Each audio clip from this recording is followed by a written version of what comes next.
ಬಿಡ್ಬೋದು, ಹೋಗ್ತಾನೆ ಹೋಗ್ಬೋದು. ಹೇಳಾಯ್ತು, ಏವಮಸ್ತು ಗಮಿಷ್ಯಾಮಿ, ಇದು ರಾಮನ ಮಾತು. ಏವಮಸ್ತು ಗಮಿಷ್ಯಾಮಿ.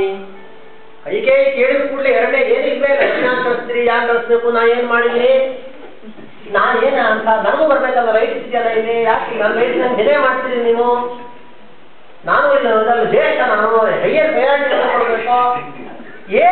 ಇದೇ ವಾಕ್ಯ ವಾಲ್ಮೀಕಿ. ಏವಮಸ್ತು ಗಮಿಷ್ಯಾಮಿ, ಇದು ರಾಮನ ಮಾತು. ಏವಮಸ್ತು ಗಮಿಷ್ಯಾಮಿ. ಅವ್ನು ಬರಬೇಕಾದ್ರೆ ರಾಮನು ರಹತನ್ನಿವಾ ಬರ್ತಾರೆ. ವಾಲ್ಮೀಕಿಗಳು ಅದೆಷ್ಟು ಬಿಡಿಸ್ಬೋದು, ಸೂಕ್ಷ್ಮವಾಗಿ ಹೇಳಿದ್ದಾರೆ. ಎರಡನೇ ಬಾರಿ ಹೇಳಿ ಕಳಿಸಿದ ಕೂಡಲೇ ಪ್ರಹಸನ್ನಿವಾ ಅಂತ ಹಾಕಿದ್ದಾರೆ ವಾಲ್ಮೀಕಿ. ಮುಗುಳ್ನಗೆ ನಕ್ಕೆ ರಾಮ ಬರ್ತಾರೆ. ಓಹೋ ಏನೋ ಇಲ್ಲಿ ಆಯ್ತು, ಅಲ್ಲೇ ತಾನು ಕೈಕೇಯಿ ಏನು ಅಂತ ನನಗೆ ಗೊತ್ತಿರುತ್ತೆ. ಪ್ರಹಸನ್ನಿವಾ ಏವಮಸ್ತು ಗಮಿಷ್ಯಾಮಿ. ಆಯ್ತು, ಹೊರಟೆ.